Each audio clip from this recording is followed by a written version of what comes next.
कोल्हापूर जिल्ह्यातील विशाळगडाच्या पायथ्याला आणि विशाळगडावर जे घडलेलं आहे ते संपूर्ण महाराष्ट्रानं बघितलेलं आहे। याचे पडसाद आहेत ते कोल्हापूर शहरामध्ये उमटलेले आहेत, कोल्हापूर शहराच्या बाहेर देखील उमटलेले आहेत। आता इथली परिस्थिती पूर्णपणे शांत झाली असली तरी हे नेमकं का घडलं, कशामुळे घडलं, या संदर्भात बोलण्यासाठी आपल्यासोबत महाराष्ट्रातील ज्येष्ठ पत्रकार संजय बोगरे सर आहेत। सर, एबीपी माझामध्ये स्वागत आहे। काय नेमकं तुम्ही या घटनेकडे तुम्ही कसं बघताय, का घडलं असावं असं तुम्हाला वाटतं, काय तुमचं निरीक्षण आहे? वास्तविक ही दुर्दैवी घटना आहे, हे घडायला नको होतं। परंतु सगळे जे गड किल्ले आहेत तिथं जे अतिक्रमण होतात ती निघायलाच पाहिजे, नो डाऊट। आणि त्याच्या बाबतीत संभाजीराजेंनी भूमिका जी घेतलेली आहे ती चांगली आहे आणि त्यांचं रायगडावरचं काम हे सगळं बघतोय आपण, खरोखर उल्लेखनीय आणि चांगलं काम आहे। परंतु थोडा संयम आत्ताच्या ह्या विशाळगडच्या बाबतीत राजकारण्यांनी ठेवला असता तर एवढी परिस्थिती उद्भवली नसती। याचं कारण असं आहे की आता आरोप प्रत्यारोप होतात, आता सगळं झाल्यानंतर प्रशासनावर खापर फोडायचं, पोलिसांच्यावर खापर फोडायचं हे योग्य नाहीये आत्ता।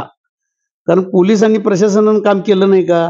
जिल्हाधिकारी, पोलीस अधीक्षक हे आधी जाऊन सांगतात श्रीमंत छत्रपती खासदारांना, शाहू महाराजांना की कायदा सुव्यवस्था कोलमडली जाईल, भंग होईल आणि तुम्ही काहीतरी प्रिकॉशन घ्या आणि संभाजीराजेंना फोन करा। त्यांनी फोन केला संभाजीराजेंना, संभाजीराजेंना सांगितलं की हे कायदा सुव्यवस्था कोलॅप्स होईल, हे व्हायला नको आणि ते स्थगित करूया।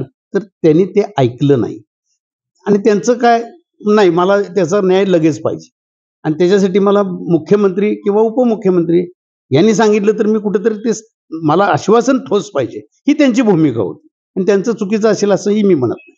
परंतु मुख्यमंत्र्यांनी फोन केला नाही का? पोलीस अधीक्षकांनी, जिल्हाधिकाऱ्यांनी काम केलं नाही का? प्रशासनानं काम केलं नाही का? तर चोख काम केलेलं आहे त्यांनी। त्यांच्यावर खापर आता सगळं झाल्यानंतर फोडणं हे योग्य नाही असं माझं म्हणणं आहे। आता त्याच्यामध्ये अनेक मी सांगतो, जिल्हा पोलीस अधिकारी जे अधीक्षक आहेत त्यांनी स्पष्टपणे त्यांना संभाजीराजेंना ही सूचना दिली की खरोखर त्या ठिकाणी वातावरण तंग होईल, हे त्यांना भेटूनही सांगितलं, तरी सुद्धा ते तयार झाले नाहीत। हे खरी फॅक्ट असताना आता नंतर हे आरडाओरडा करण्यात काहीच अर्थ नाही आहे ना।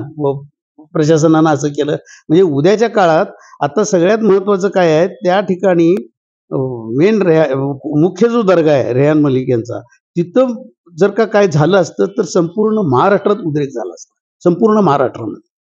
आज पोलिसांनी तिथं प्रिकॉशन घेतली, तिथं कार्यकर्ते घुसलेले होते आणि तिथं जर का काय झालं असतं, तिथली घरं पाडली असती, मुख्य जो दर्गा आहे, तर फार महाराष्ट्रात त्याचे असंतोष म्हणजे वातावरणच फार बिघडलं असतं। परंतु ते पोलिसांनी करून दिलं नाही। आता पायथा जो आहे विशाळगडाचा, तिथनं जो मॉब जो जास्त होता, तो जो तिकडं गजापूरला जी घटना घडली ती दुर्दैवी आहे, ती आयोजकांना आवडता आलं त्याच्यामध्ये। आणि तिथं सुद्धा आता पोलिसांनी मार खाल्ला, पोलीस अधिकाऱ्याचा खोबा निघाला, हे कोणालाच माहित नाही आहे का? सगळ्यांना माहिती आहे, परंतु ते का दाबलं जाते? उलट आता सतेज पाटील जे आता ज्यांनी गृह खातं सांभाळ, त्यांनी उलट पोलिसांचं कौतुक करायला पाहिजे, पण ते पोलीस अधीक्षकांची बदली करा, प्रशासनानं असं केलं तसं केलं, हे चांगलं नाही। राजकारणी मंडळींनी संयम ठेवला तर असं परत होणार नाही। आता इथनं पुढच्या काळात हे छत्रपती शाहू महाराजांची आपण परंपरा सांगायची आणि हे काय जाती धर्मामध्ये चाललंय। आता काय झालंय, हे ज्यांनी नुकसान केलंय त्यांना नुकसान भरपाई द्यायची पाळी येणार आहे आता आयोजकांना, त्या नोटिसा निघालेल्या असतील आणि आता मुस्लिम नाराज आहेत कारण त्यांची घरं पडली आणि ह्याच्यामुळे सुद्धा आता पोलीस खातं बदनाम, प्रशासन बदनाम, प्रशासनावर खापर फोडा असं कदाचित चालू असेल। हेही थांबलं पाहिजे। उद्याच्या काळात जर का पोलिसांनीच आता काम करणार नाहीत, प्रशासनच जर का अधिकारी नाराज झाले तर पुढं अशी परिस्थिती उद्भवली तर फार अवघड होईल। नाही, पण मला असं म्हणायचं आहे की विशाळगडावरचं जे अतिक्रमण आहे त्याची यादी निघालेली आहे, अधिकृत यादी निघालेली आहे। अतिक्रमण आहे का? तर 100% अतिक्रमण आहे। मग संभाजीराजे यांनी जी भूमिका घेतली त्यामध्ये काय चूक वाटते अतिक्रमण काढण्यासाठी? हे जे अतिक्रमण आहे ते निघायलाच पाहिजे, ते हिंदू मुस्लिम कोणाचंही असू दे, अतिक्रमण निघायलाच पाहिजे होतं। पण थोडं संयमानं एवढ्यासाठी मी काय म्हणतो, मुख्यमंत्री स्वतः सांगत होते 7 दिवस थांबा, तर 7 दिवसानं काय फरक पडला असता?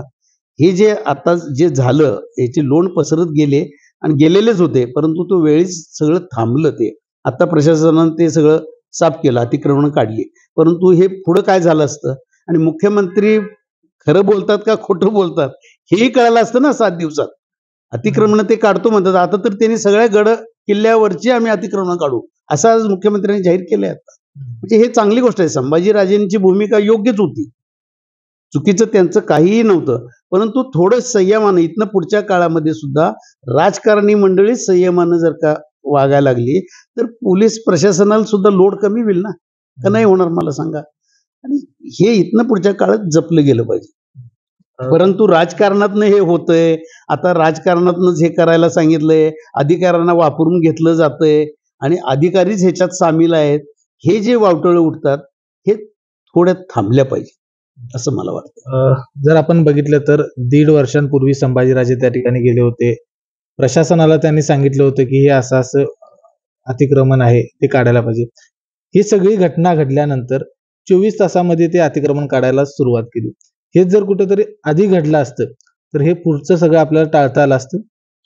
मला सांगा पहिला प्रशासन जे आहे हे प्रशासन काम करतं म्हणजे काय याच्यात सत्ताधारी जी मंडळी आहेत शासन चालवतात. आता मुख्यमंत्री असतील उपमुख्यमंत्री असतील त्यांचे आदेश जिल्हाधिकारी पाळणार, पोलीस अधीक्षक पाळणार हे सत्य आहे. त्यांच्या आदेश जिल्हाधिकाऱ्यांचे आदेश जे दंडाधिकारी आहेत ते शेवटी पोलीस अधीक्षकांना त्यांच्या सूचना जायला पाहिजेत आणि त्या वरनं आल्या पाहिजेत. यापूर्वी जर का राजकारणी सतर्क असते आणि संभाजीराजेंनी जे आधीपासून जे सांगितलंय त्याची गंभीर दखल घेतली असती तर ही परिस्थिती झाली नसती.